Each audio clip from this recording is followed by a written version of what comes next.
Nous Oui. sommes le 21 décembre 2023 et pour le troisième épisode de ce panorama un peu d'histoire de l'Église avec le père Michel Viau qui est devant moi et qui vient de sortir un livre qu'il nous montre ici, Les papes et la France. Ça veut dire que nous sommes centrés principalement, pour voir l'histoire de l'Église, principalement sur le rapport entre la papauté et le royaume de France, avec le problème central du césaropapisme, le rapport entre César et Dieu, si on peut dire, dans le pouvoir.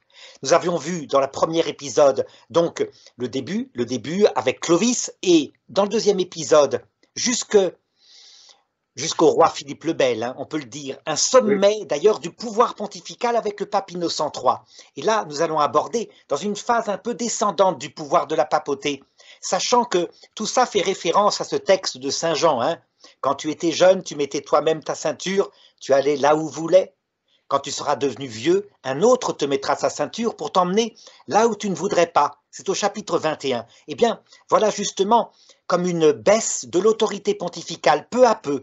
Et donc, avec en particulier, ce qu'on va voir maintenant, les papes d'Avignon. Donc, je vous laisse, mon père. Allez-y, feu vert. Alors, effectivement, on peut considérer que d'une certaine façon, les papes d'Avignon, c'est un peu une baisse de l'état pontifical, puisque le pape est évêque de Rome, et que bien entendu, et c'est pour ça qu'il est le pape d'ailleurs, successeur de Pierre, c'est cette raison pour laquelle il vit à Rome, dans son diocèse. Mais nous avons vu combien Rome était devenue difficile pour la liberté des papes, qui entraînait la liberté de l'Église. Et Alors, que, essayez de vous approcher un petit peu, parce que là, on ne vous entend pas très bien. De vous approcher un petit peu, peut-être, du micro. Voilà, comme ça. Ça vous oblige. Ah, voilà, ça sera mieux. Continuez, continuez. voilà. Allez-y. Là, vous me voyez. Ah oui, parfait. Bon, Là, il y a une oui, petite coupure. oui, donc voilà, nous allons voir les papes d'Avignon. Et le premier d'entre eux, enfin, il est à moitié pape d'Avignon parce qu'il va surtout se promener en Gascogne, dans le Languedoc.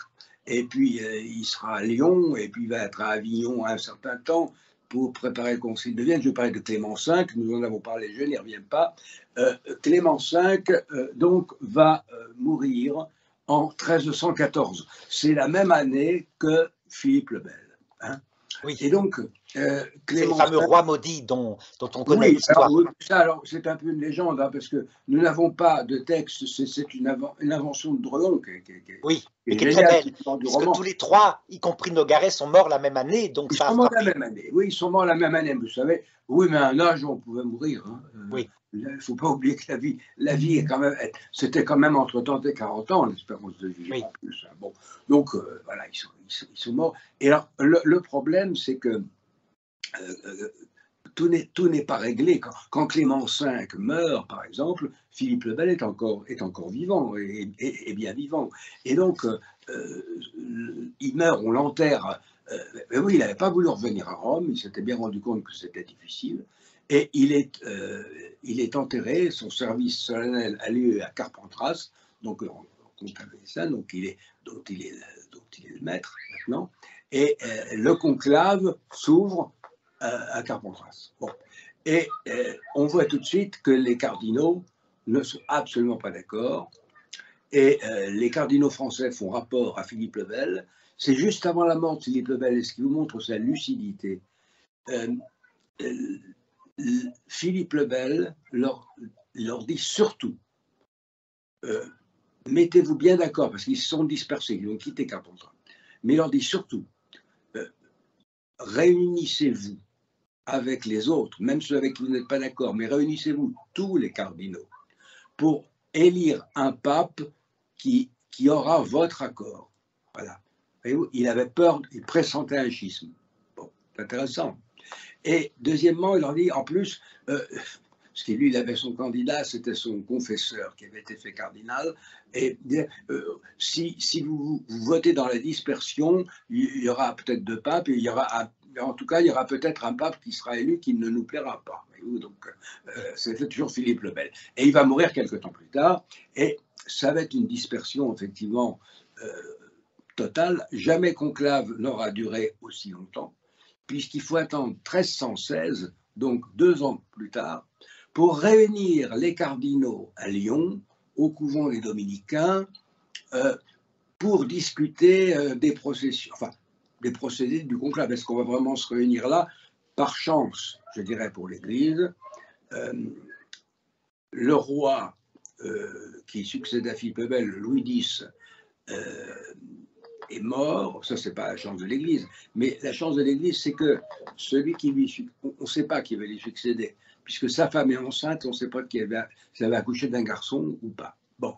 Et en tout cas, il y a un régent. Et le régent, c'est le frère du roi défunt, Philippe, comte de Poitiers. Et Philippe, comte de Poitiers, qui a le même caractère que son père, un homme prudent, très, très sage, a les mains libres. Il est régent, personne ne lui dispute le pouvoir. Le gros problème, c'est l'Église. Alors, il va s'occuper, c'est là qu'on voit bien que c'est le fils de son père, il va s'occuper de l'Église et il va faire encercler le couvent des Dominicains par des troupes, à lui, des troupes sûres. Et c'est là qu'il va dire, on dit qu'il a même fait murer les portes pour qu'ils ne puissent pas sortir. Et il fait dire aux cardinaux qu'ils ne sortiront pas tant qu'ils n'auront pas élu quelqu'un. Et donc, on va élire. Ceci, c'est vers le mois de fin juin 1316. Il faut quand même attendre le 7 août, le 7 août, pour qu'on élise Jacques de Hèze, évêque d'Avignon, pape, et qui avait le gros avantage, c'est sans doute ce qui est peut-être enlevé les voix, d'avoir 72 ans. Ah oui. Et il va régner quelques 18 ans. Il va exactement, pour vous donner la date, il va mourir en 1334, voyez-vous. Donc, ceux qui avaient pensé que ce serait un pontificat court se sont trompés. Et alors, Jacques de Hèze, ce pape d'Avignon, est un personnage extrêmement intéressant. D'abord, il a une très grosse expérience. Il va révéler très vite qu'il a finalement une très bonne santé. Et c'est pour ça que ceux qui comptaient sur sa mort vont carrément comploter de l'assassiner. Je mentionne ça, c'est pas un détail, mais ça montre quand même les mœurs de l'époque.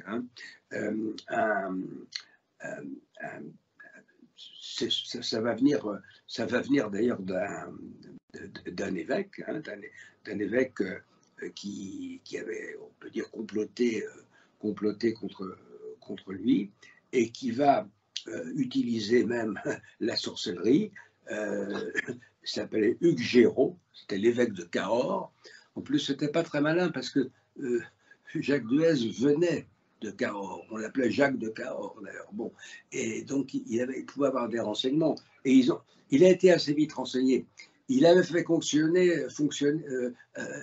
fabriquer, l'évêque Géraud, des statuettes. Vous savez, c'est le fameux envoûtement par les statuettes qu'on avait baptisé, tenez-vous bien, dans la chapelle de l'archevêque de Toulouse, je crois. Et on avait donné un nom à chacune, il y avait celle du pape, bien sûr, et puis on avait prononcé des ensorcellements. On avait aussi préparé du poison pour le pape, pour le cas où la sorcellerie ne marchait pas. Et il y avait aussi, c'est pas un détail, ça, le cardinal neveu du pape, Via, qui était évêque d'Avignon. Voilà. Et alors, le pape va avoir vent de tout cela. On va arrêter Géraud et le neveu du pape va mourir. Alors évidemment, on va attribuer ça à la sorcellerie, ce qui fait que le pontificat va commencer par un procès en sorcellerie contre l'évêque Géraud, qui va être destitué, livré au bras séculier, parce que le pape Jacques II était plutôt du genre Clément, c'était pas un homme, mais il ne pouvait pas appliquer la peine de mort de toute façon, il ne voulait pas. Mais livrant un évêque qui s'était livré à la sorcellerie et à l'envoûtement, et qu'il y a eu quand même un mort, le cardinal neveu, cet évêque sera dégradé, parce qu'il y avait une dégradation, remis à l'état. Après qu'on lui a arraché, vous savez, la paume des mains, parce que le prêtre reçoit l'huile sainte, Saint-Crème, on arrache les mains qui ont reçu le Saint-Crème. Bon, puis il a été brûlé vif pour hérésie et sorcellerie. Voilà comment ça a commencé. Bon. Malgré tout, ce Jean XXII va se révéler être d'une grande énergie. Et il va pouvoir d'Avignon organiser la papauté comme étant une puissance vraiment internationale. Il va avoir la vision de ce qu'est la papauté, de ce qu'elle va devenir rapidement et de ce qu'elle est aujourd'hui. Et qu'au Concile de Constance, c'est-à-dire un siècle plus tard, à peu près un siècle plus tard, oui, on se souviendra encore que c'est Jean XXII, puisqu'il a pris le nom de Jean XXII, qui a organisé cette papauté internationale dont il a eu la vision dès 1317, 18, son élection. Vous voyez, quel homme qui va d'ailleurs régner 18 ans à peu près et qui travaillera jusqu'à la veille de sa mort. Bon, il s'entendra très bien avec le roi de France, Philippe V, qui était l'un des fils de Philippe le Bel, frère du roi défunt. C'est d'ailleurs, je pense qu'il lui devra son élection, il lui rendra bien. Il sera toujours très, très ami des Capétiens. Il ne verra pas d'inconvénient. Enfin, en règle générale, je l'ai dit à la précédente conférence, les papes ne se mêlaient pas des problèmes de succession des rois. Et là, on voyait très bien que en France, on se dirigeait de toute façon. Les femmes ne régnaient pas, ça c'était clair, c'était admis. Ce qui n'était pas encore complètement, parce que ce n'était pas écrit, c'était de mal en mal. Et donc, mais l'usage s'établit, puisque si les femmes avaient pu régner, Jeanne de Navarre, fille de Louis X, aurait pu régner. Or, il n'en était pas question. C'est son oncle, Philippe de Poitiers, qui devient Philippe V. Bon, Philippe V meurt, son fils, qui lui succède, son frère. Donc, Charles IV, qu'on appelle aussi le Bel. Bon. Et ce pauvre Charles IV va mourir sans enfant mâle. Et là, il va y avoir une discussion entre... il y a deux Capétiens directs qui peuvent prétendre. C'est le comte d'Évreux, qui était un des frères de Philippe le Bel, l'oncle donc du dernier roi de France, ou alors le cousin, Philippe de Valois, qui était le neveu de Philippe IV le Bel et le cousin donc des trois rois de France précédents, c'est-à-dire Louis X, Philippe V et Charles IV. Et les grands du royaume vont préférer Philippe VI, dit de Valois, puisqu'il était le fils de ce Charles de Valois. C'était pas, nous l'avons vu, c'était pas une lumière, mais Philippe VI c'était quand même mieux. Puis, enfin, c'était un homme qui était certainement beaucoup plus pieux que son père. Évidemment, il y avait peut-être plus près, et il y avait même certainement plus près, parce qu'on appelle aujourd'hui le lien du sang, il y avait le petit-fils de Philippe le Bel. Mais voilà, le petit-fils de Philippe le Bel, c'était Édouard III d'Angleterre, et il était petit-fils de Philippe le Bel par sa mère, Jeanne de France, donc par les femmes, voyez-vous. Mais ceci n'était pas encore écrit. Mais ça devient une sorte d'habitude, voyez-vous, avec cette succession de mâle en mâle, et puis il n'y a pas de femme entre. Bon, et donc Philippe, au départ, Philippe VI de Valois, qui est en bon terme avec Jean XXII, devient roi. Il a le soutien du pape, qui n'intervient pas dans cette histoire d'élection, mais qui le reconnaît. Et on sait qu'ils auront de bonnes relations, parce que Jean XXII va faire, je dirais, un parcours sans faute. Il faut quand même lui reconnaître cette organisation pontificale. Puis aussi, il va aussi savoir mettre fin à toute une querelle entre les franciscains sur la pauvreté. Enfin, oui. Plus pauvre que moi, tu meurs. Oui, ils étaient fanatiques de ça. Il y a eu beaucoup de crises chez eux. Oui.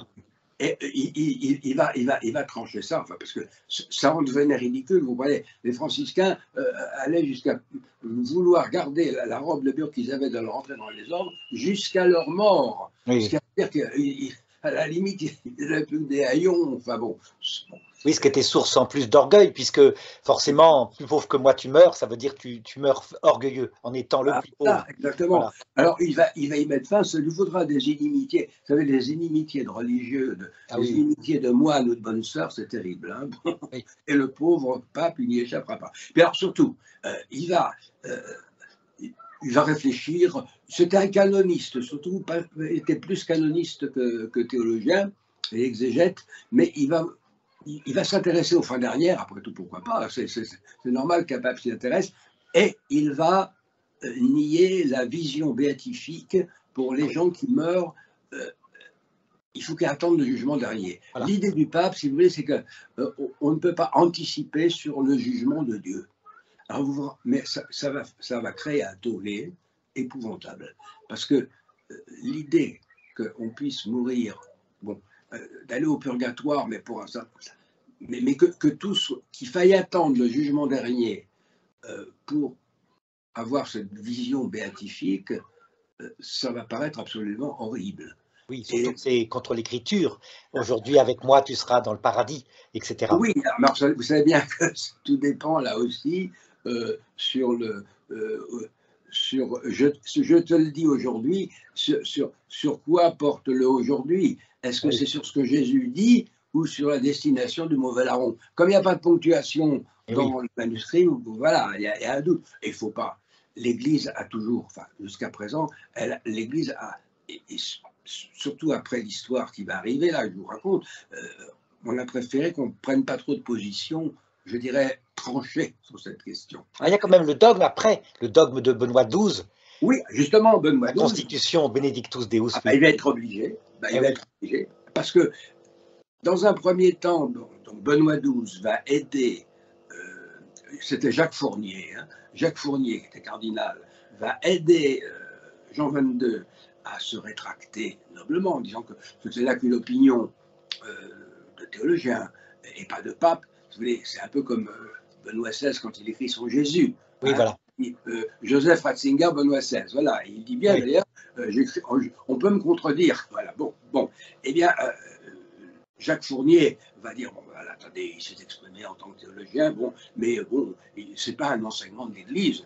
Hein, et il va mettre les choses au point, effectivement, avec cette possibilité pour un certain nombre d'âmes d'avoir la vision béatifique immédiatement au moment de la mort, ou selon leur degré de purification, je dirais, après le temps du purgatoire, si on peut parler de temps du purgatoire, parce qu'on est dans le domaine de l'éternité, c'est une autre façon du temps, mais en tout cas, avant le jugement dernier, la résurrection des corps intervient après. Donc ça va être fixé par Benoît XII. Mais il y aura cette querelle, voyez-vous, qui montre que le pape il avait été attaqué par la Sorbonne, et le roi, ce qui montre que le roi se préoccupait beaucoup, et effectivement ça pouvait atteindre l'ordre public, que ce problème de ce qui se passe après la mort. Philippe VI de Valois avait réuni un conseil royal à Vincennes. mm, Et il a correspondu avec Jean XXII pour que les choses puissent s'arranger. Jean XXII, d'ailleurs, est mort très rapidement après cette affaire de la vision béatifique. Et donc, c'est en 1333 donc, que Jacques Fournier, le cardinal qui l'a aidé, en une journée et à l'unanimité, est élu pape et qui prend le nom de Benoît XII. ah oui. Alors, c'est un homme qui va beaucoup marquer Avignon parce que c'est un homme qui était assez austère, c'est un ancien moine, et il va être essentiellement un religieux. Il va pouvoir parler aux franciscains aussi, hein, et puis Ah leur oui, dire de baisser un peu d'un ton. Bah oui, parce que il va pas se laisser faire. Alors lui c'est je dirais, c'est un très bon théologien, hein, et il va le faire parce que c'est lui qui va effectivement, comme vous le disiez fort justement, c'est lui qui va fixer la doctrine. Alors, il avait l'habitude des questions doctrinales parce qu'il avait fonctionné dans sa jeunesse comme inquisiteur, il avait présidé de nombreux procès euh, en hérésie, hein, et il s'était opposé aux excès des et franciscain s'est aussi opposé à Guillaume d'Occam, voyez-vous. Bon, alors, c'est la bulle Benedictus Deus, voilà, c'est à quoi vous faisiez allusion, de 1336, qui va fixer cette question donc de la vision béatifique, dans le sens que l'on connaît aujourd'hui, mais sur lequel effectivement on ne peut pas trop approfondir. Sur la question du purgatoire, par exemple, très prudemment, Benoît XVI, à mon avis, a apporté un bon éclairage en abandonnant les thèses de Bellarmine et en ne parlant plus de régions infernales, mais en parlant de purification des âmes. Oui, Donc, c'est plus un lieu.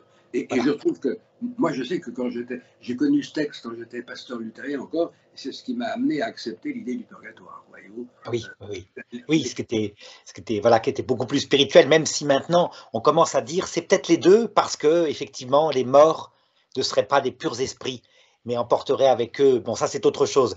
Voilà, puis il faut mettre des points d'interrogation parce qu'il faut quand même bien orgueilleux pour aller légiférer sur l'au-delà, comprenez. La Bible observe là-dessus une certaine prudence, alors bon, il faut que ce soit clair. Alors, il faut bien voir aussi, alors que je vous ai parlé de cette bulle de 1336, mais dès 1335, le pape Benoît XII avait fait savoir, parce qu'on le pressait de revenir à Rome, évidemment, qu'il resterait en Avignon. Pourquoi? Eh bien, tout simplement parce qu'on sentait que la guerre de 100 ans allait, enfin, la guerre de 100 ans, que la guerre, on ne savait pas combien de temps elle allait durer, mais que la guerre allait cette fois-ci éclater. Pourquoi? Parce que le roi d'Angleterre ne prêtait pas allégeance. Il l'avait fait au début, mais il revenait là-dessus et Philippe VI de Valois demandera aux officiers royaux, il va appliquer les règles de la féodalité, de saisir les biens du roi d'Angleterre sur le territoire du royaume de France, pour lequel le roi d'Angleterre lui devait hommage. Et c'est donc en 1337 que la chose se passe. Donc, vous voyez, le pape était bien au courant, hein, puisque dès 1335, il dit « je ne bougerai pas parce qu'il y a un risque de guerre et je veux intervenir ». La politique des papes étant très claire. Ils veulent éviter que les nations chrétiennes se fassent la guerre pour pouvoir s'unir dans la croisade. Voilà. Et donc, la guerre est là, ce n'est pas le moment où je m'en aille. Voilà. Et d'autres papes vont tenir exactement le même langage. Ce qui est logique, puisqu'ils visent le bien commun de la chrétienté. Les rois de France vivent...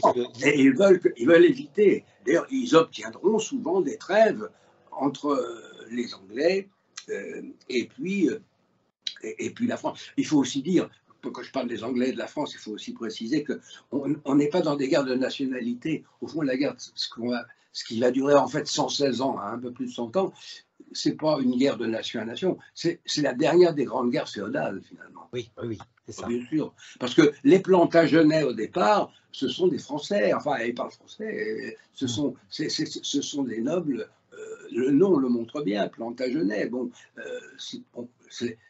et puis après, ça va tourner à la guerre civile, mais en tout état de cause, le pape a décidé qu'il excluait tout retour à Rome. Alors, il avait fallu faire des nominations qui montraient déjà que c'était pas possible parce que personne n'était content de ce qui était décidé. On voit bien qu'il y a tout un régionalisme de l'Italie qui est bien loin d'être uni, hein, et qui fait que c'était évidemment c'était pas facile. Bon, alors on sait que le pape Benoît XII va maintenir cette politique d'amitié avec la France, il va vivre dans le palais de l'évêque, il ne fera rien construire de spécial, il y aura quelques agrandissements, on va rester tout à fait dans la sobriété, et quand il meurt en 1342, Donc, évidemment, la guerre de 100 ans a commencé, il y a eu des batailles. Hein. Quand il meurt en 1342, il est pleuré par tout le monde. Il est remplacé, donc, par un personnage, alors, qui lui est très connu en France. C'est un peu, c'est vraiment l'opposé, mais c'est aussi un saint homme, enfin, c'est aussi quelqu'un qui est un religieux. C'est le cardinal Pierre Roger, archevêque de Rouen.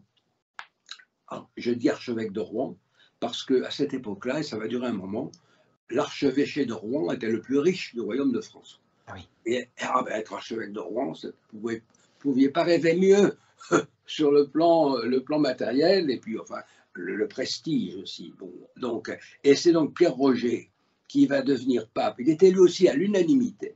L'unanimité. Il est élu pape donc en 1342 et il prend le nom de Clément VI.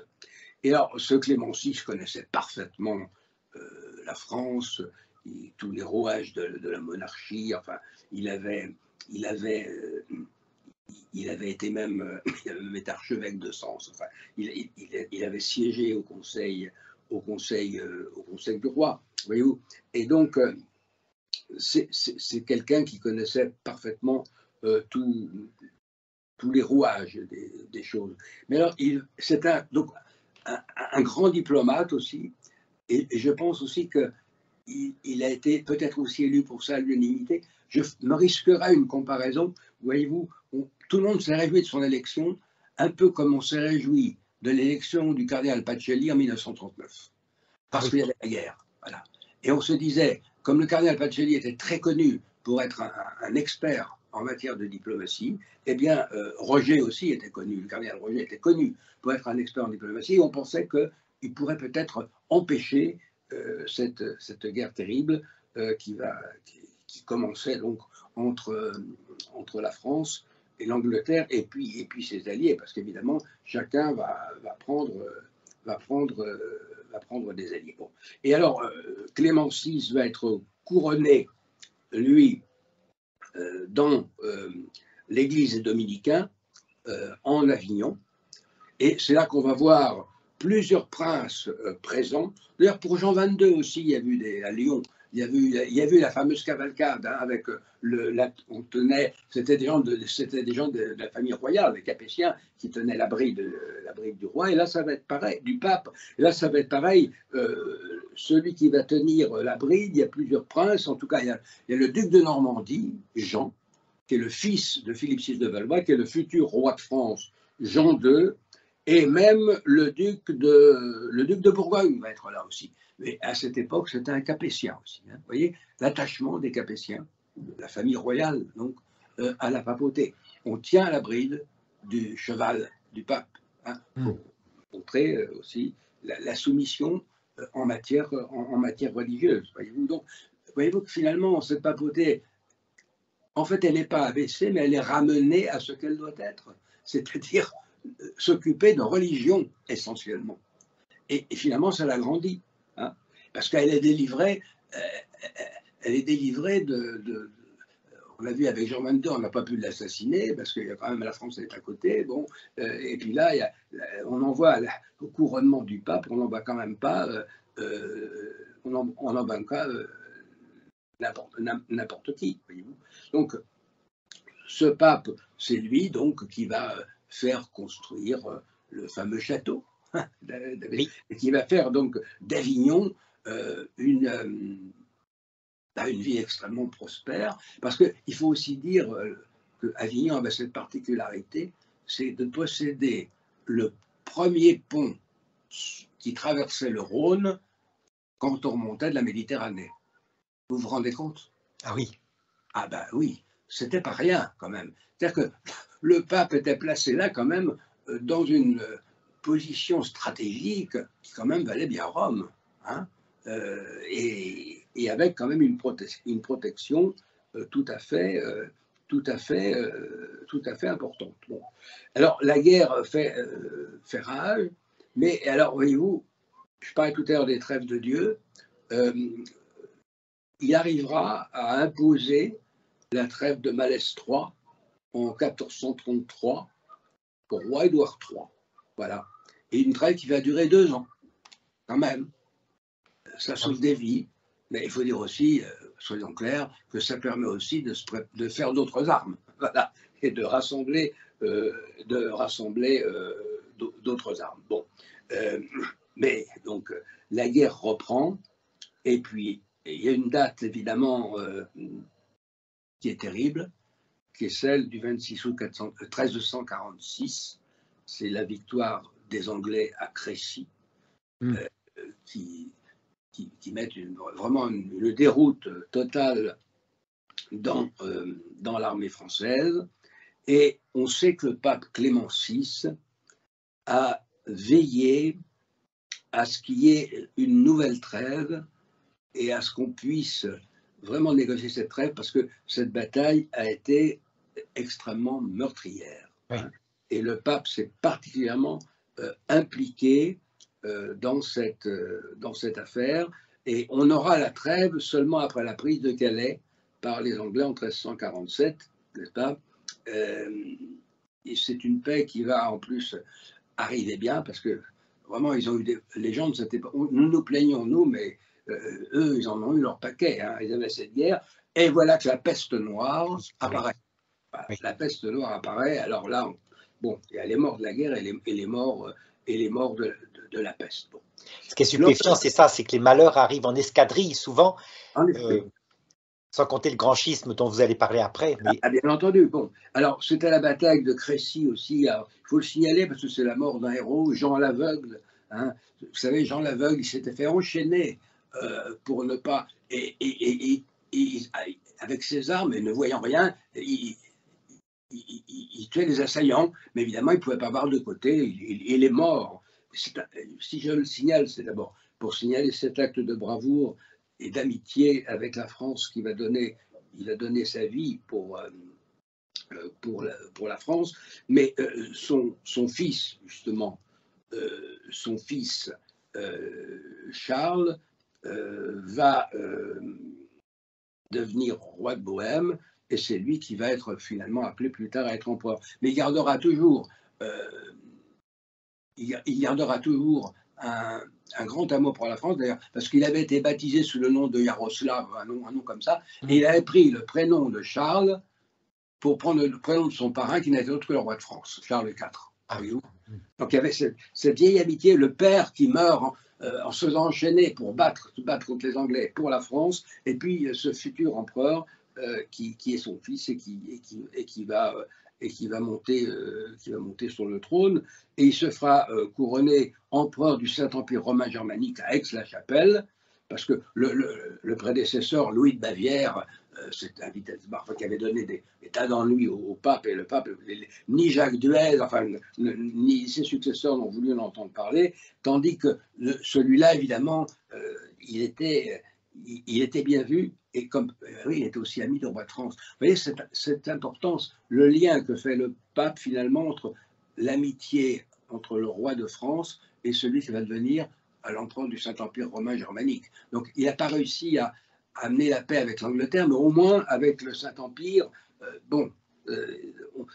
alors qu'il y avait eu quand même à la bataille de Bouvines, on était en pleine guerre. Bon, tandis que là, c'est la paix et l'amitié, et il va devenir, ce Charles IV, il va devenir l'empereur sous le nom de Charles IV. Et alors, là aussi, on va poser la question du retour à Rome, et Clément VI ne voudra rien entendre.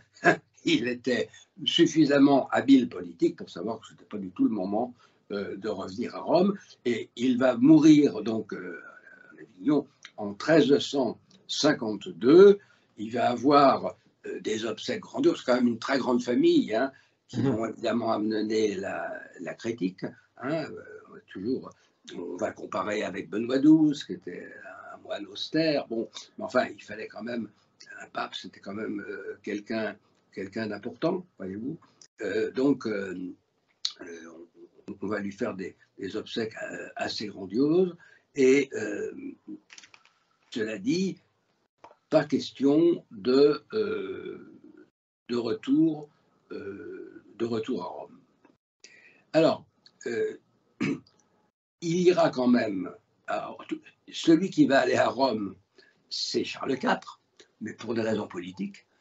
Parce que pour être empereur, vraiment, il faut être couronné à Rome. Hein. Il ne suffit pas d'être à Aix-la-Chapelle. Bon, et comme Clément VI n'avait aucune confiance en Rome, eh bien, il va demander, pourtant l'empereur est un ami, hein, il va demander à un cardinal qui est sur place, à qui va donner le titre de légat, de couronner l'empereur à sa place.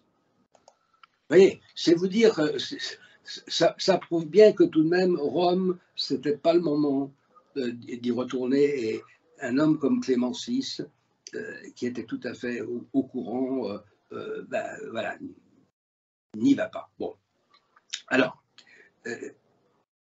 il fallait aussi rappeler que les absents ayant toujours tort, n'est-ce pas, pendant que Clément VI était en Avignon, ben, certains ont essayé de s'emparer du pouvoir à Rome.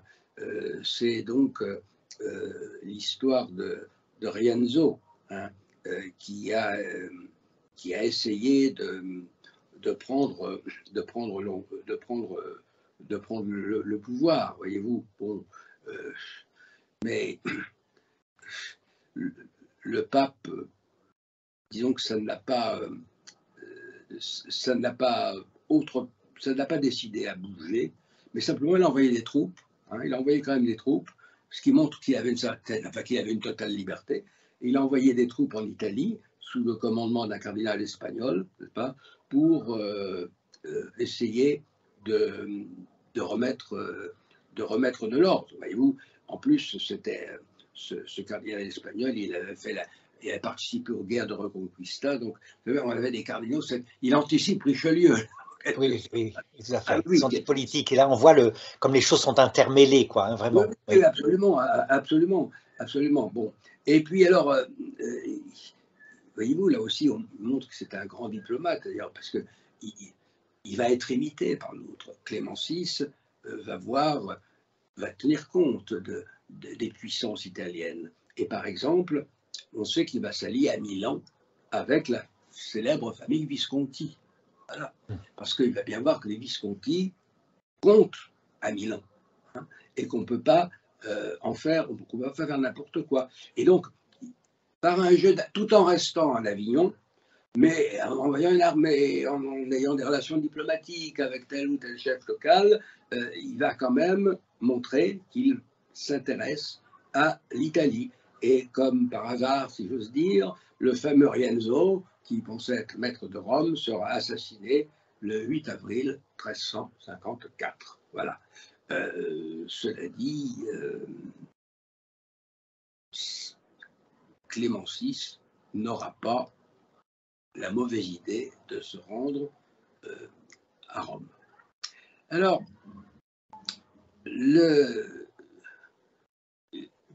au moment où il meurt,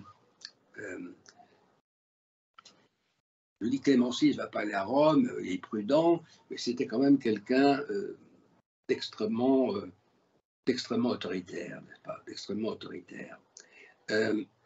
Et le conclave va vouloir un petit peu souffler, et on va élire un vieux cardinal, Étienne Aubert, un Limousin, encore un Français, hein, qui avait une grande habitude, lui aussi, de la diplomatie, parce qu'il a siégé au Parlement à Paris comme ecclésiastique sous Philippe VI, voyez-vous.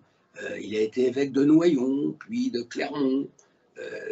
Il avait été nommé grand pénitencier, c'est important dans l'Église catholique, c'est un titre important aux gens de confiance. Hein, enfin, le cardinal Baldelli, qui a été nonce, que j'ai eu l'honneur de connaître à Paris, le cardinal Baldelli, qui était un homme excellent, extraordinaire, avait été créé cardinal, malheureusement, il n'a pas pu vivre longtemps, mais il était grand pénitencier. Hein, Jean-Paul II l'avait fait grand pénitencier de l'Église, et notre Étienne Aubert à Tesla, il était aussi cardinal d'Ostie. Voilà. Et c'est lui qui va donc régner sous le nom d'Innocent VI. Voilà. Et lui aussi va continuer à travailler, à trouver une sorte de paix possible entre la France et l'Angleterre. mais les choses se compliquent parce que la position anglaise va se durcir, voyez-vous. Mais il va, lui, entrer carrément alors, dans les discussions diplomatiques en profitant de la présence du cardinal de Boulogne à Paris, hein, pour négocier avec le duc de Lancastre à la conférence de Calais, qui a lieu en 1353. Et il demande au roi belligérant d'envoyer des négociateurs. Bon, ça va évidemment être extrêmement difficile. On va faire appel à d'autres négociateurs. Et c'est là que va apparaître pour la première fois dans notre histoire un nom que nous allons revoir dans la diplomatie. Je veux parler du nom de Talleyrand. Car il y a déjà un cardinal, Élie Talleyrand, qui est mêlé, bah oui, cette famille, hein, qui est mêlé à ces négociations et qui vont se rendre compte très vite que les armées, aussi ces hommes, vous voyez bien que ces hommes d'église n'étaient pas des naïfs. Et ils vont se rendre compte que le ton a changé avec le nouveau roi d'Angleterre, qui est un jeune, mais un jeune qui a de l'ambition. Hein. Il va être un beau film fait avec Nicolas Chalamet sur cette affaire. Et qu'ils comprennent qu'on ne peut pas négocier tant qu'il n'y aura pas la grosse bataille, qui va être la bataille de Poitiers. La bataille de Poitiers. Et cette bataille de Poitiers, elle va avoir lieu en septembre 1356, et c'est là que le roi Jean II va être fait prisonnier. Hein. Là, c'est la célèbre scène où il y a père, gardez-vous à droite, père, gardez-vous à gauche, puisqu'il y a un de ses fils qui combat. Il est fait prisonnier, et ça, c'est quelque chose de terrible pour la France, parce que, du coup, ça, c'est un défaut français. On le retrouvera dans l'histoire. Le roi français prisonnier, on est battu, et ben on en profite pour se révolter contre le roi. Voyez-vous, c'est là voilà, il y a Charles de Navarre, le fils de Jeanne, le petit-fils donc de Louis X le Hutin, mais il sait bien qu'il est petit-fils par une femme, donc ça. Que c'est difficile, puisqu'on a refusé au roi d'Angleterre la couronne de France pour la même raison. Et bien lui, il la réclame, c'est celui qu'on va appeler Charles le Mauvais, hein, parce qu'évidemment, il va mettre la zizanie, donc il va réclamer la couronne. Et puis c'est là que vous avez aussi la révolte d'Étienne Marcel, le prévôt des marchands à Paris, voyez-vous. Et contre qui? Contre celui qui reste, le pauvre dauphin Charles. Seulement, ce pauvre dauphin Charles, oui, il est tout seul, mais c'est le futur Charles V. Et là, nous arrivons, je dirais, peut-être, pour moi, c'est un des trois plus grands rois valois, de la dynastie des Valois, c'est le premier, celui-là, qui va montrer, justement, tout jeune, face à Étienne Marcel, et face à une concurrence devant le trône, son père prisonnier, on demande une rançon énorme, où tout va extrêmement mal, il va montrer, je dirais, une clairvoyance, une maîtrise de soi, tout à fait extraordinaire. Il va voir ses deux plus proches conseillers massacrés devant lui, n'est-ce pas? Et il gardera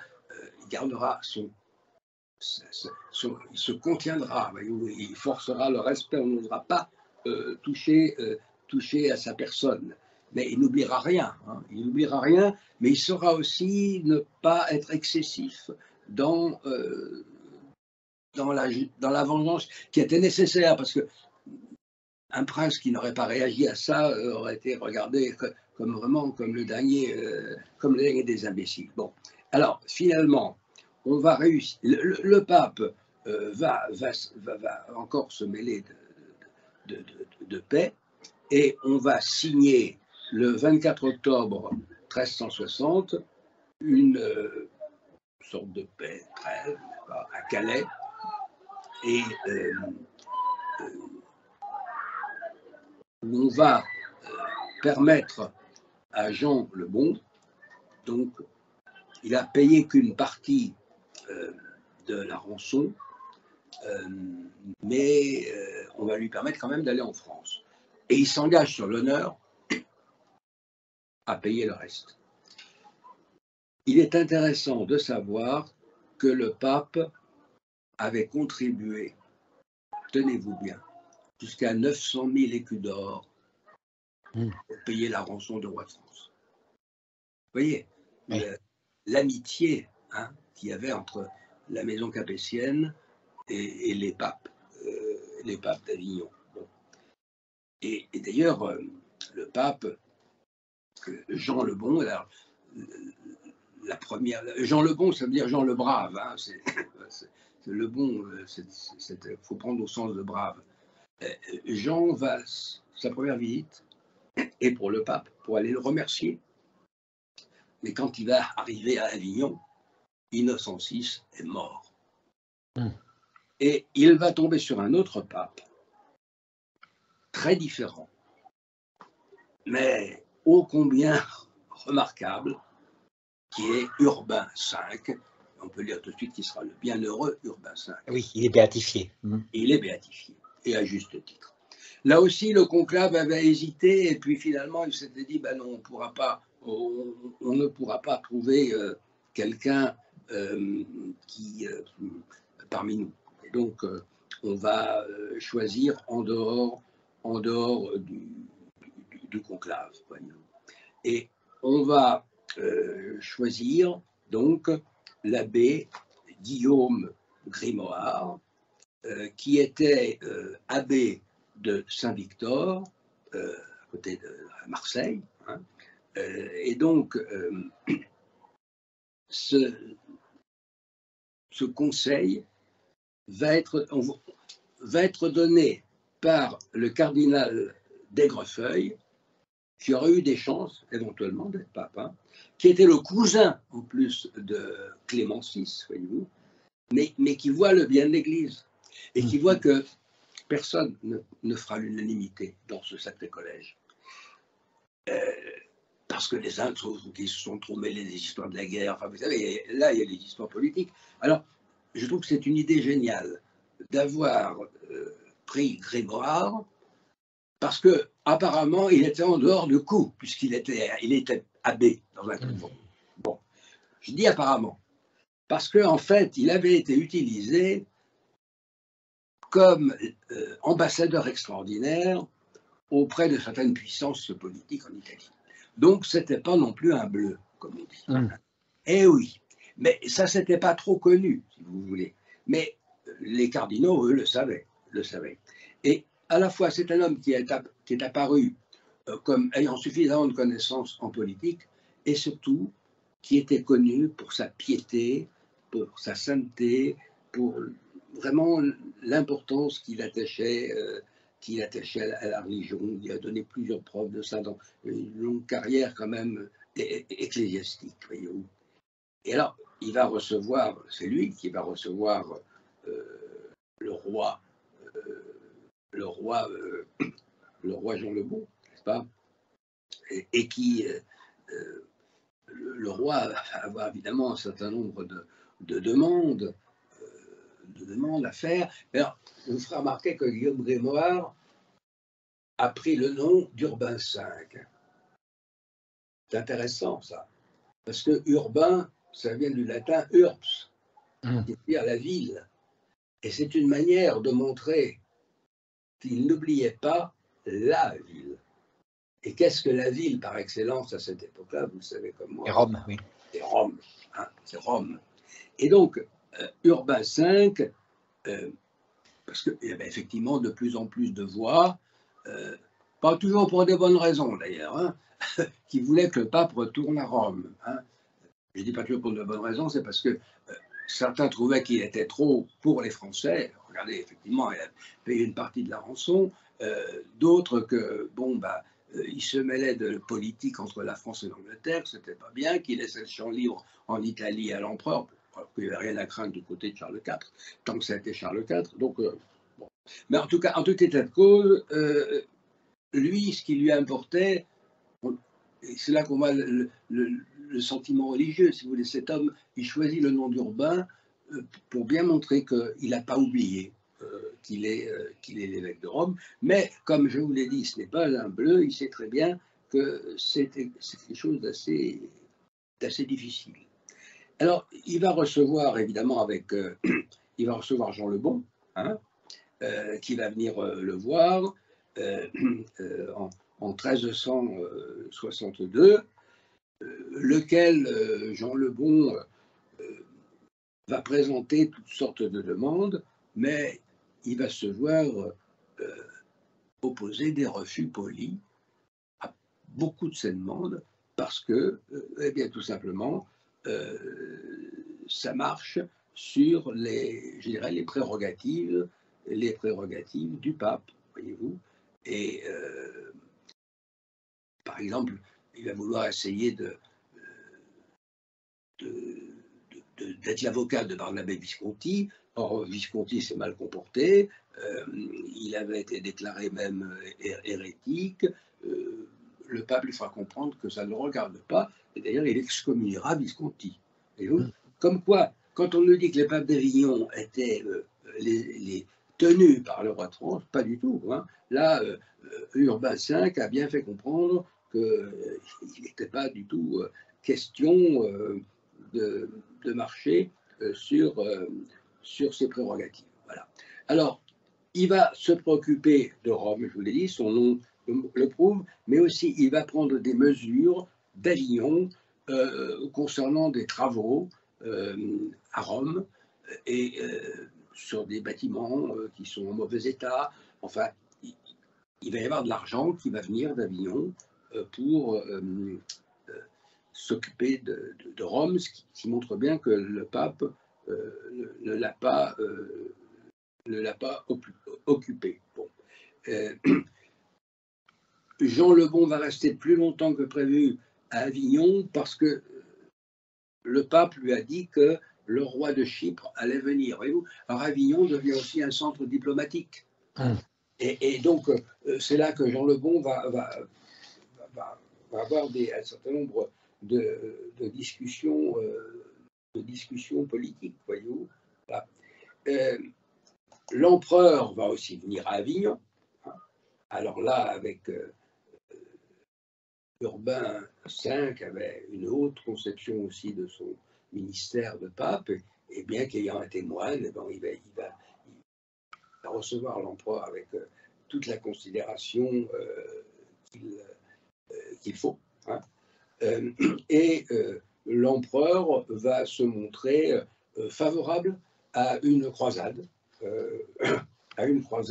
contre les Turcs. Mais évidemment, il y a encore la guerre de 100 ans, et puis il y a encore des problèmes en Hongrie. Hein. Et puis, il y a un autre problème aussi qui est une des conséquences de la guerre de 100 ans et qui va beaucoup tourmenter les papes en Avignon, c'est le problème des grandes compagnies. Voilà. Ah oui. Le problème des grandes compagnies, parce que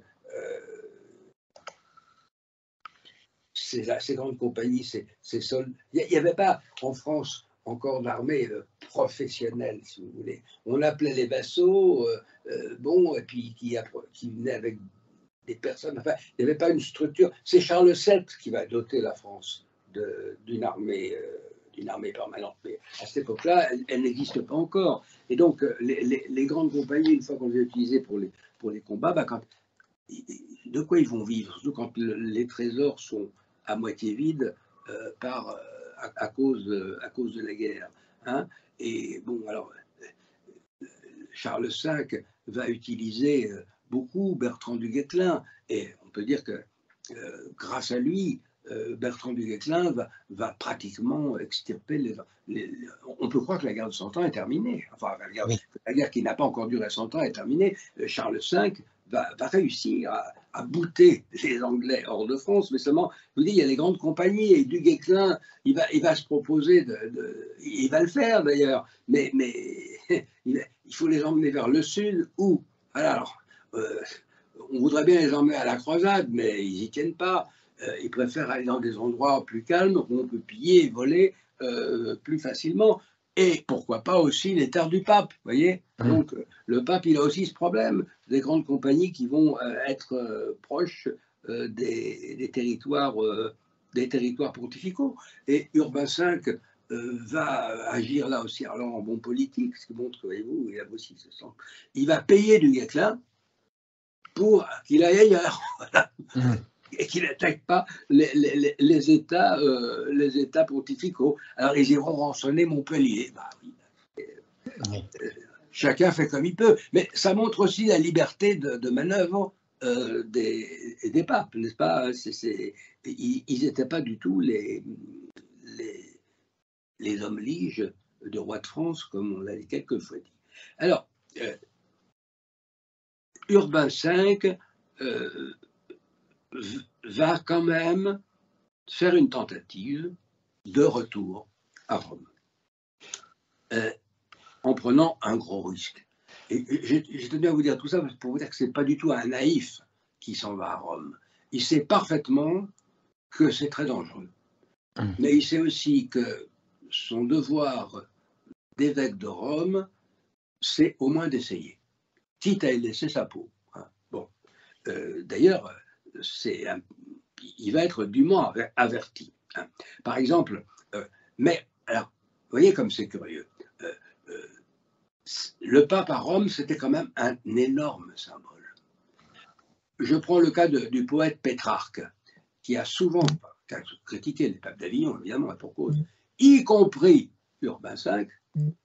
Dès qu'il va apprendre qu'Urbain V va à Rome, alors là, il va changer c'est un virage à 180 degrés.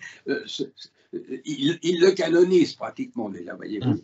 Ah oui, tout à fait. Mais alors, il y en a un autre, en revanche. Si Pétrarque chante les louanges du pape, il y a quand même un personnage qui s'y connaissait aussi en politique, je vous l'ai dit, c'est le roi Charles V, qui va dire au pape que c'est peut-être pas le moment d'aller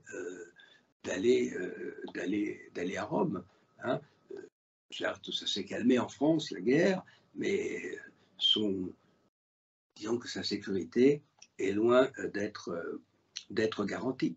Eh bien, il n'écoute pas, voyez-vous. Le pape Urbain part, hein, malgré les avertissements de Charles V, et il atteint Viterbe en 1367, hein, il y passe l'été, et il va retrouver là, le fameux cardinal espagnol, Albornoz, qui était là avec une armée, et celui qui s'y connaissait bien, un point de vue militaire, et qui lui dit que la situation n'est pas facile, et manque de chance, Albornoz meurt à ce moment-là. Bon, alors c'est quand même un appui qui est mauvais. Alors, je vous dis, il est à Viterbe, il y a déjà une insurrection. Bon, il faut étouffer par la force. Bon, et bien le pape continue. Et il va à Rome, il arrive le 16 octobre, hein, et là, alors, évidemment, le 16 octobre 1367, c'est une entrée triomphale. Les Romains, évidemment, sont fous de joie de retrouver leur évêque. Et voyez-vous, pour montrer, voilà, ça existe quand même, la fidélité en amitié, en politique, ça peut exister.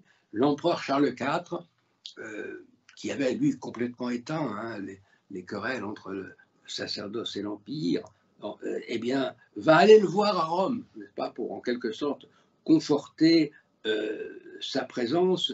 Et il va même, voyez-vous, en 1368, quand il va arriver le 21 octobre, il va renouveler le geste de Constantin, c'est-à-dire qu'on va retrouver, qui avait été fait pour les papes d'Avignon aussi, il va descendre de cheval pour tenir la bride du cheval du pape.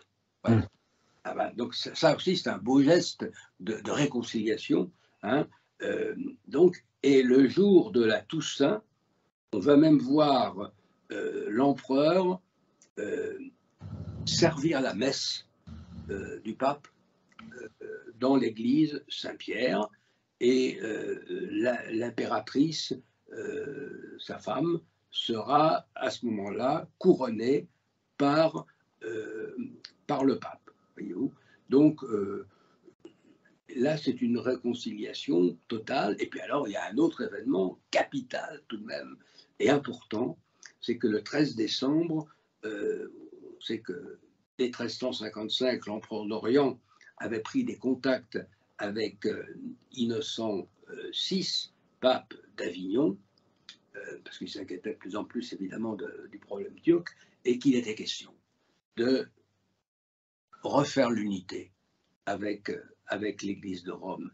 Et donc, l'empereur de Byzance, cette fois-ci, donc Jean Paléologue, voyant Urbain VI, et puis ayant entendu certainement parler de cette réputation d'Urbain VI, de sainteté qu'il avait déjà, eh bien, l'empereur de Byzance, avec évidemment le patriarche, va faire le voyage pour aller à Rome rencontrer le pape. Et ça, c'est une chose que souvent on ignore, n'est-ce pas?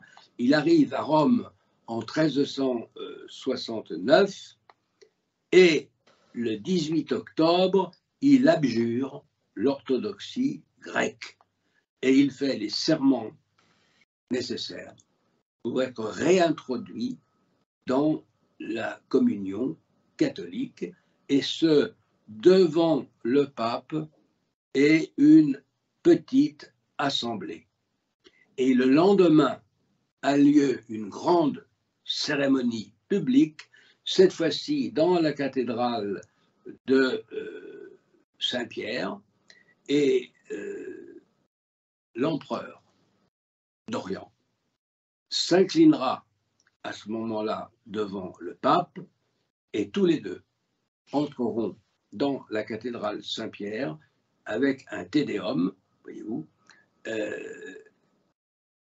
L'empereur d'Orient, ça c'est bien la mode orientale, demande à ce moment-là à ce que le pape réunisse un concile pour entériner en quelque sorte cela, et c'est très important, Urbain V s'y refuse. En disant, non, ce n'est pas la peine, j'ai reçu votre adhésion à l'Église, je n'ai pas demandé à un concile.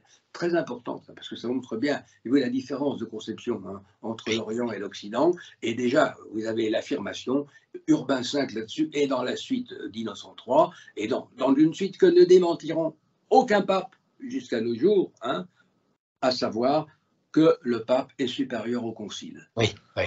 Et qu'on n'a pas besoin d'un concile. Bon, vous voyez, en tout cas, la réunification de la chrétienté, quand même, on le doit, ça n'a pas malheureusement duré, mais on le doit tout de même à Urbain V et à son retour à Rome. Alors, ça va être un renouveau spirituel pour la ville de Rome, voyez-vous. Il va y avoir peut-être, il va y avoir parmi évidemment les cheffaillons qui sont en Italie, peut-être il y a un certain mécontentement, mais on n'osera pas s'attaquer au pape. Seulement, voilà. Charles V avait donc, je vous l'ai dit, chassé, bouté les Anglais hors de France, mais voilà que Édouard III revient sur ce qu'il avait pourtant promis et redemande de nouveau la couronne de France et se met à ravager la Picardie et la Normandie. Et Urbain, apprenant cela, voyant aussi que la situation à Rome n'est pas bonne, et sachant que s'il y a conclave, ça se passe dans la ville où le pape est mort, où on a célébré ses obsèques, Urbain n'a qu'une idée, c'est de rentrer en Avignon. Parce qu'il se sent malade, et il ne veut pas mourir à Rome, parce que sinon le synode ne sera pas libre, le conclave plutôt ne sera pas libre. Donc il va d'abord aller prendre l'air un petit peu en dehors de Rome, comme il avait l'habitude, hein, et puis finalement, il va se diriger vers Avignon, hein, et il va rentrer chez lui en Avignon, et il va bien faire cela, parce que dès qu'il va arriver, d'ailleurs, il va se sentir si malade que dès le mois début décembre 1370, il va se faire porter chez son frère, qui habite aussi en Avignon, qui est cardinal, et il va mourir le 19 décembre 1370, en Avignon. Et c'est donc en Avignon que le conclave va pouvoir se dérouler. Voilà. Donc, et ce qui était tout de même une bonne garantie tout de même pour élire quelqu'un. C'était ressenti, cette mort, avec une très très grande émotion. Pétrarque, encore une fois, hein, il a écrit ceci à un de ses amis: j'en prends ma conscience à témoin, jamais mes paroles n'ont égalé ce que je pense de ce pontife. Je lui ai fait des reproches que je croyais justes, mais je ne l'ai pas loué comme je voulais. Mon style a été vaincu par ses mérites. Ce n'est point l'homme que je célèbre, c'est cette vertu que j'aime et que j'admire avec étonnement. C'est très bel éloge funèbre, n'est-ce pas, de ce très très grand pape. Et d'ailleurs, vous savez qu'il est question quand même de le canoniser, parce qu'il est découvert heureux, mais ah oui. Ah oui, il est question de le canoniser, parce que vous voyez quand même ce qu'il a fait tout de même, avec les orientaux, hein, tout de même. Il a ramené quand même l'empereur Paléologue dans la communion de l'Église catholique. Alors il meurt en Avignon, et donc on va lui le conclave va se réunir, et donc on va il y a plusieurs candidats. Pierre-Roger de Beaufort, qui était le neveu du précédent, enfin, d'un des précédents papes, Clément VI, va être élu très rapidement, puisque le conclave commence le 29 décembre, et dès le 30 décembre 1370, il est élu. Il est à l'unanimité, il est élu à l'unanimité des voix. Alors, le problème, c'est qu'il n'était que diacre. Alors, il a fallu l'ordonner prêtre, bien sûr, et ensuite le consacrer comme évêque. Et il va prendre le nom de Grégoire XI, et il va donc succéder donc à Urbain V. Alors, c'est un juriste, mais formé dans les deux droits. Il était, comme on dit, juriste in utroque, droit canon, droit civil et pénal, donc les deux ensemble. C'est un homme extrêmement intelligent, subtil, qui avait quand même derrière lui un peu plus de 22 ans de vie de curie, hein, donc ça forme un homme. Et bon, il va dans un premier temps rester, parce que l'idée de croisade qui avait été lancée, il est obligé de la laisser tomber, parce que la guerre continue entre les Anglais et les Français. Et donc,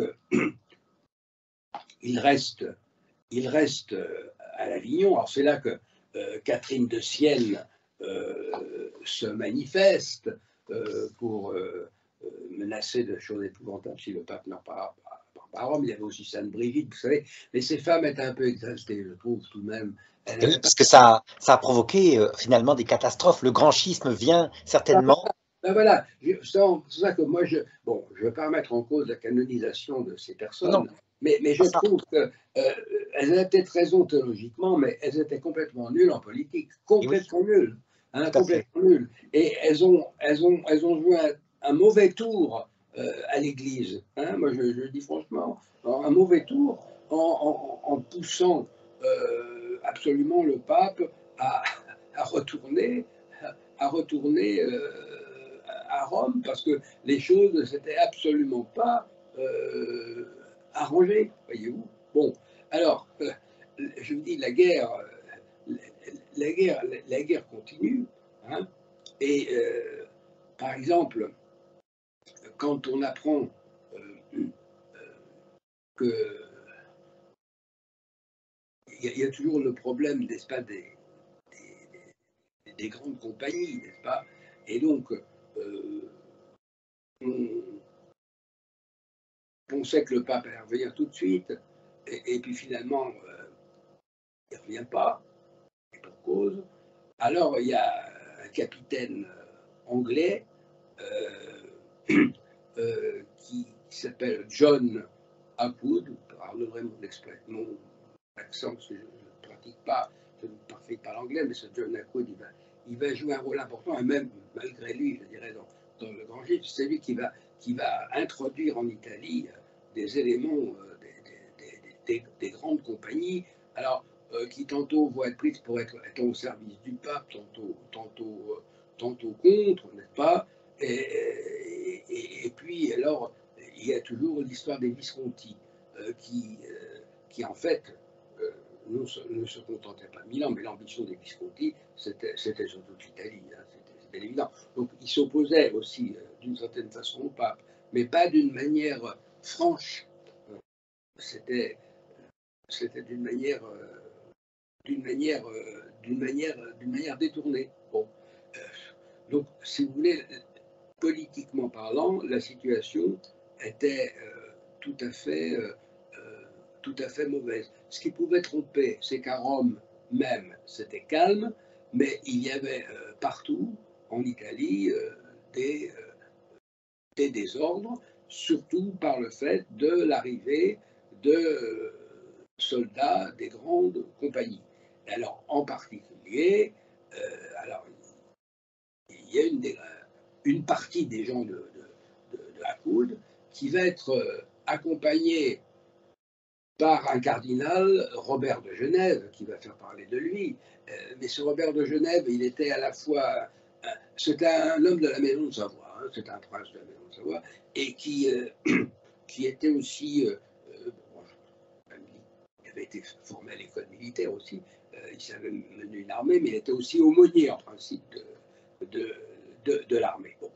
Et ce calme romain, et puis les hurlements de ces dames-là dont j'ai parlé, vont faire que le pape va croire qu'il peut, cette fois-ci, s'installer à Rome. Et il part, aussi avec ce grand mécontentement des Français, qui voyaient clair là-dessus. Bon. Et finalement, il va partir par mer, va être ralenti par les tempêtes, et il va remonter le Tibre.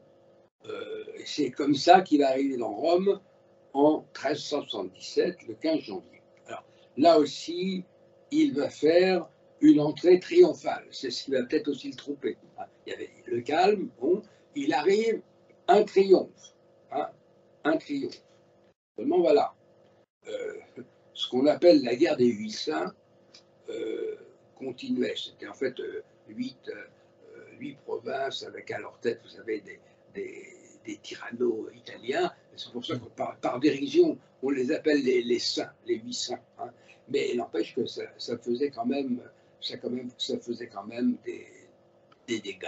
Et là, il va y avoir un incident plus que terrible.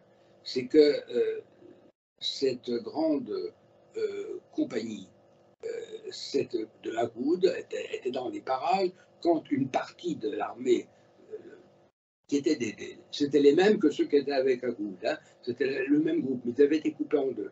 Et ceux-là, ils étaient menés par Robert de Genève. Ils arrivent à Cézanne, une petite ville près de Rimini, et puis les habitants, évidemment, ne sont pas contents de les voir. il y a une rixe qui se produit entre les habitants de Cézanne et puis les hommes de Accoud. Accoud, je le répète, n'étant pas là, mais le cardinal Robert de Genève étant avec eux, la rixe se tourne très mal, au point que ces mercenaires il y en a beaucoup qui sont tués, hein. C'était des Bretons, en plus, c'était des gens assez durs, et il y a quand même 400 soldats tués, hein. C'est beaucoup dans des troupes qui font 1500 hommes ou 1600 hommes. Vous avez 400 tués, c'est quand même pas rien. Et en plus, ils sont poussés par la foule, ils sont contraints de se réfugier dans la citadelle de la ville, où ils sont assiégés et où on les fait crever de faim. Je donne ce détail aussi pour les soldats, qui connaissent un peu l'armée, les fait mourir de faim, ça c'est pas bon du tout. Alors, ils sont assiégés, et tout d'un coup, eh bien, Accoud arrive avec sa grande compagnie, et évidemment, ils sont pris en tenaille, les gens de Cézanne, ils sont pris en tenaille entre l'armée d'Accoud qui arrive, et puis les autres du côté de la citadelle qui voient leurs copains arriver de l'eau des remparts. Alors là, c'est la jonction. Mais alors, cette jonction, elle est épouvantable, parce que les Cézannois sont massacrés au nombre de 4000. Et le nom de Robert de Genève est associé à ce massacre. Cela dit, franchement, je pense que, il suffit de connaître un peu les problèmes militaires. Robert de Genève n'aurait rien pu faire pour sauver ces pauvres gens de Cézanne, parce que à partir du moment où vous tuez 400 soldats dans une armée, que vous les poussez dans une forteresse, qu'ils ne peuvent plus sortir, que vous les assiégez, qu'ils sont menacés de mort, en plus vous les faites mourir de faim, vous savez, quand ils vont sortir, ils ne vont pas être enclins à la clémence, hein. Bon. Et donc, Robert de Genève, il n'a rien pu faire, et il a assisté. C'est ce qu'on lui a reproché, mais je vous répète, qu'aurait-il pu faire? Je crois qu'il n'aurait pu rien faire, sinon se faire massacrer. Bon, et donc, il y aura 4000 morts, et alors, le pape apprend ça, alors évidemment, on lui colle ça sur le dos, hein, et les choses commencent à aller mal pour lui, alors il veut essayer. Voyez-vous, il a quand même le réflexe d'essayer de quitter Rome. Mais malheureusement, il meurt. Il meurt à Rome, et donc le conclave doit se réunir à Rome. Et alors, ce conclave, il va devoir se réunir dans Rome, et non pas à Saint-Pierre, donc à Latran. Hein. Pardon, Latran est en trop triste état, pardon, et il va devoir se réunir au palais du Vatican. Bon, le 8 avril 1378, voilà.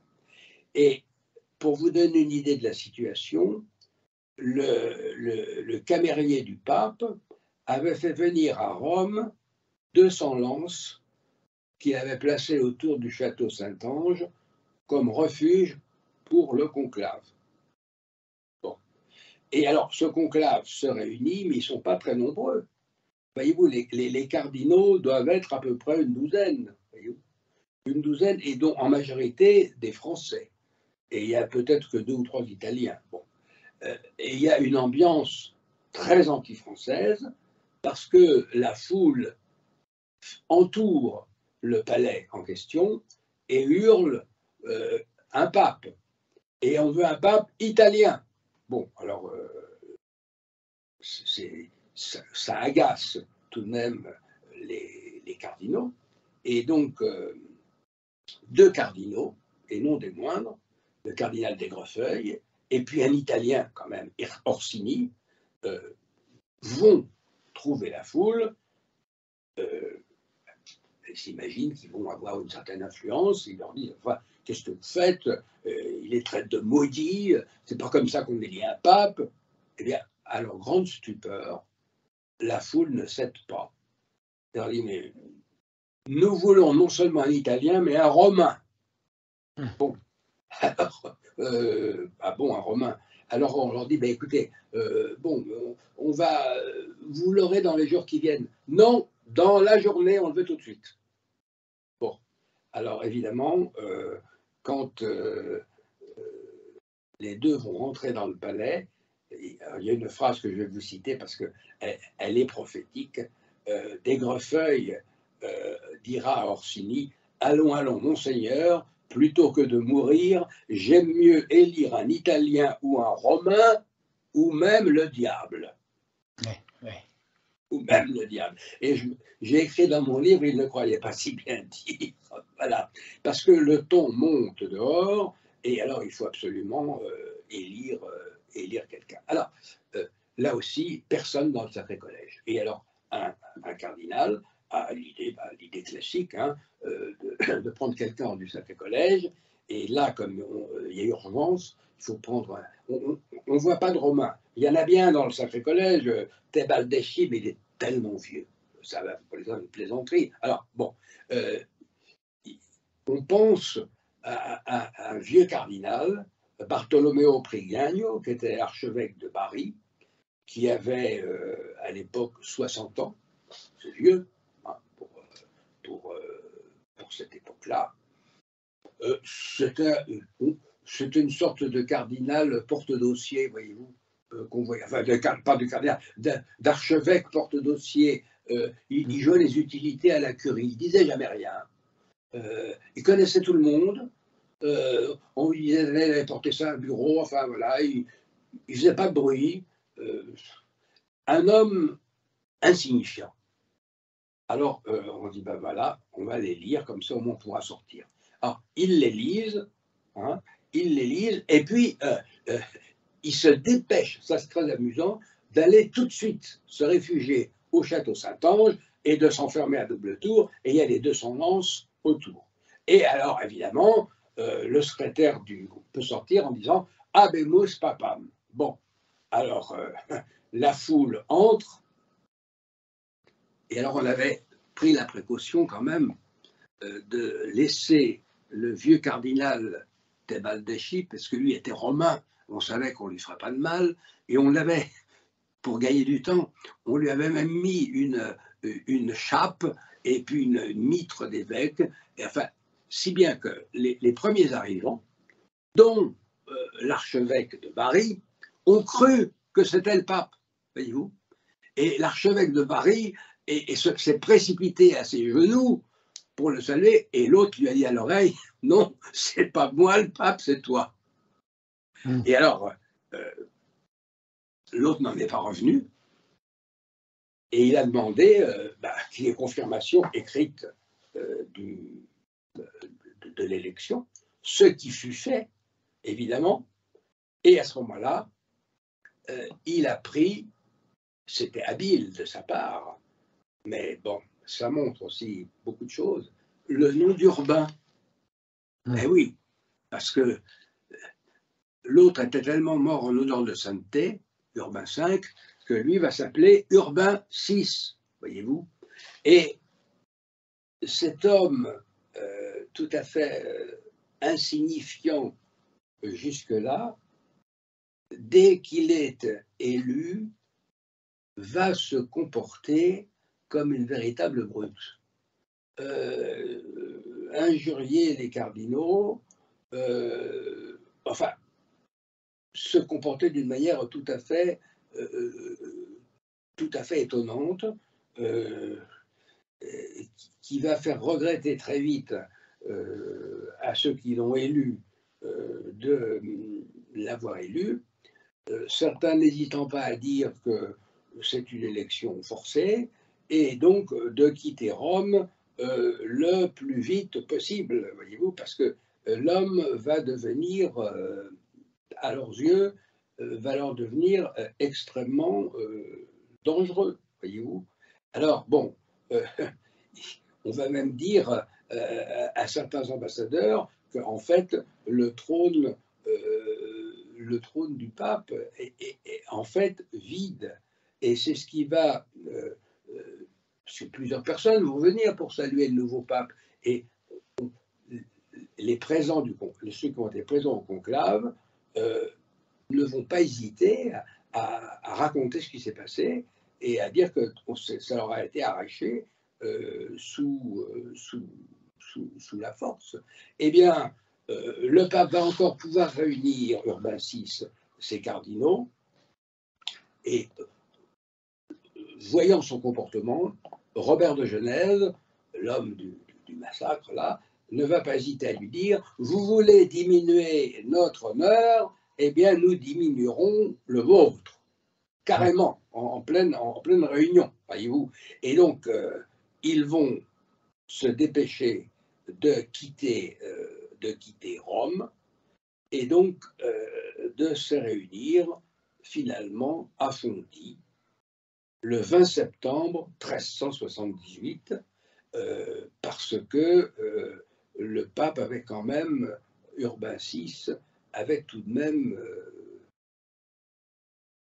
déjà fait mettre en prison un certain nombre de cardinaux. Il y avait eu des tortures, d'ailleurs, plus tard on saura ce qu'il en est, il y a eu vraiment torture. Il y a eu quand même, dans la répression d'Urbain VI, il y a quand même eu 4 cardinaux au moins, si ce n'est 5, qui ont été exécutés en place publique à Gênes. Vous vous rendez compte, hein? Et puis, ceux qui l'emmenaient, parce qu'à un moment donné, il a dû quitter, mais ceux qui l'emmenaient de la prison où ils étaient et qui suivaient son cortège, il y en a un qui ne marchait pas assez vite, il l'a fait poignarder. Bon.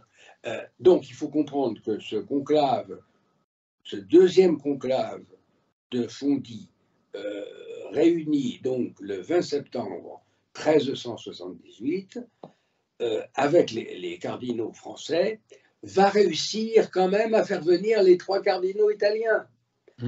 Eh oui, qui étaient en principe pour Urbain VI, mais qui n'étaient pas du tout pro-français, mais qui, voyant, il n'y a pas d'autre mot, ce vieux démon se livrer à quoi il se livre, rejoignent les gens de Fondi et ils votent.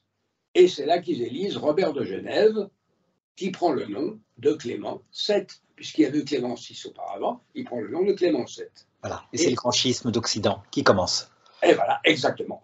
Parce qu'il se présente à Rome, mais évidemment, vous pensez bien qu'Urbain VI avait pris ses précautions, et donc il ne peut pas entrer dans Rome, il va essayer de résider alors sur la terre du royaume de Naples, puisque ça dépend de Rome. Bon, il ne peut pas. Alors, qu'est-ce qui reste? Eh bien, il reste Avignon, parce que figurez-vous qu'en Avignon, il y a quand même quelques vieux cardinaux qui avaient demandé une dispense pour ne pas aller au conclave, parce qu'ils étaient trop fatigués, et que, en plus, toute l'administration pontificale, toutes les structures de l'administration pontificale étaient en Avignon. Et donc, Clément VII ne peut pas faire autre chose que d'aller en Avignon. Et à ce moment-là, qu'est-ce qui va se produire? Une chose assez étrange, c'est qu'il va y avoir donc 2 papes en même temps. Ça, on avait déjà eu des antipapes, sauf que là, il va y avoir tout de suite, du fait de la guerre de 100 ans qui continue, une reconnaissance qui, pour certains, va valoir validité de certaines puissances de tel pape ou de tel autre. Et comment ça va se faire? D'une manière la plus simple qui soit. Comme le roi Charles V va reconnaître Clément VII, puisque le roi est persuadé, et moi je suis un peu de son avis, que le conclave tenu à Rome était irrégulier, parce que le pape a été élu sous la contrainte. Donc on peut peut-être contester aussi la manière dont a été constitué le conclave de Fondi avec élu Clément VII, mais il n'empêche que Charles V reconnaît Clément VII et que toutes les puissances alliées de la France reconnaissent Clément VII. Il n'y a que les Anglais vont reconnaître Urbain VI, bien sûr, et puis les alliés des Anglais, de même. L'empereur va hésiter, ce qui montre bien que, voilà, finalement, il sera pour Urbain VI, mais quand même avec beaucoup de réserve. Il ne sera pas entièrement convaincu, parce que dire que quand même, il était quand même allé un peu loin. Et donc là, nous avons un grand schisme qui va s'installer pour un moment, hein, puisque ce Clément VII, il va rester à Avignon. Il a tout un personnel sous la main, et il va savoir en user, parce que d'abord il avait une certaine expérience de l'Église. C'était pas seulement qu'un militaire qui savait commander une armée, il avait aussi une certaine expérience de l'Église, et bon, ma foi, et en plus il a le soutien de la France, et que même si la France va traverser des moments difficiles avec Charles VI et ensuite Charles VII, bon, elle va finir par l'emporter, et donc, mais après, évidemment, à ce moment-là, le schisme sera déjà résolu. Mais Urbain VI, on peut dire que les gens qui vont bien le connaître, il ne les ralliera jamais complètement, hein, parce qu'on verra tout de même quel genre de personnage il est, assiégé, par exemple, dans un château, il paraissait la nuit, avec la lueur de torche avec une clochette, lançant des anathèmes, des excommunications. C'est un peu un homme, je dirais, plus que curieux, hein, plus que curieux. Et donc, bon, il va aussi avoir des problèmes avec la reine de Naples, avec Jeanne, la reine Jeanne. Il va même aller jusqu'à prêcher des croisades contre ses propres ennemis. Enfin, c'est assez hallucinant, n'est-ce pas? Et il va même cautionner des meurtres, des assassinats. Enfin bon, c'est un triste personnage, n'est-ce pas? Et c'est pour ça qu'on peut comprendre que la France est persévérée. Alors, Charles VI lui arrive au pouvoir en 1388. Au début, d'ailleurs, ça se passe bien. Mais vous savez que le problème de Charles VI, c'est qu'il va avoir des crises de démence, et ça peut s'expliquer parce que son père a commis, enfin, son père et sa mère étaient de famille, point de vue consanguin, ils étaient très proches. Et il a fallu une dispense pontificale. Bon, moralité, il aura des crises de démence, et c'est pas lui qui va gouverner directement, mais ses oncles, enfin les gens de sa famille, et que, évidemment, les Anglais profiteront de cette situation. Mais il n'empêche que Charles VI, dans ces moments de lucidité, se comportera bien. Il sera aimé de son peuple, hein, tout à fait aimé de son peuple, tout à fait. Et il reconnaîtra Clément VII et son successeur, Pedro de Luna, sous le nom de Benoît XIII. Et récemment, à Rome, il a été, semble-t-il, question de cette réhabilitation de Pedro de Luna, car vous savez que Pedro de Luna, lui, il va rester, même au-delà des conciles qui vont établir l'unité, il restera pape, et il ne démissionnera jamais. C'est la mort qui... Oui. Voilà. C'est raconté par l'Anneau du pêcheur, vous savez, ben voilà. Et effectivement, mais seulement si l'Anneau du pêcheur, si on reconnaît Benoît XIII, il faut aussi reconnaître Clément VII. Et oui. En tout cas, on voit bien que à cette période-là, si on peut regarder de manière surnaturelle, l'Esprit Saint abaisse un peu d'abord le pouvoir du pape, hein, ne serait-ce que par cette perte d'autorité. Absolument. Et le pouvoir des rois, peut-être par aussi la folie de Charles VI. Mais il y a peut-être eu beaucoup d'orgueil, on se demande, parce que finalement, quand on reprend ce que vous avez raconté, tout commence à Grégoire VII, une réforme lumineuse pour l'Église, un succès brillant des cathédrales, et malheureusement, la gloire terrestre produit aussi beaucoup d'orgueil. Donc toutes les catastrophes qui viennent maintenant, peut-être, ont un rôle, un regard de sagesse providentielle.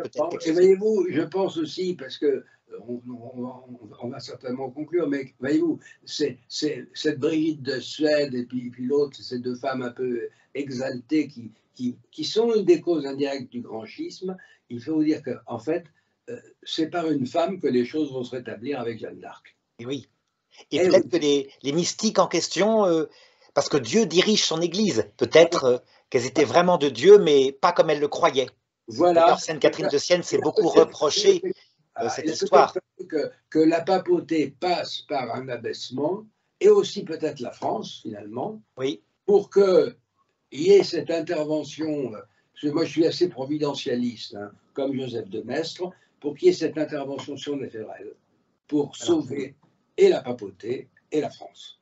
Voilà, ce qui montre que la gloire terrestre ne compte pas en comparaison avec la mort de Jeanne d'Arc, la gloire céleste. Avec la gloire céleste, exactement. Ben voilà, on s'arrête là pour cette leçon, hein, et donc on reprendra avec la fin du grand schisme d'Occident. Avec la fin du grand schisme, et puis qui nous permettra d'aller jusqu'à la Révolution, puisque en fait, avec la France, on va trouver deux modus vivendi. Il y aura d'abord la pragmatique sanction qui ne va pas durer longtemps, qui sera un objet, disons, de controverse, et puis le grand concordat de Bologne de 1516 à la Révolution, qui va régler les questions pour un temps avec ces deux phases, disons, du gallicanisme royal au gallicanisme parlementaire. Merci mon père, encore pour cette leçon, merci. Merci.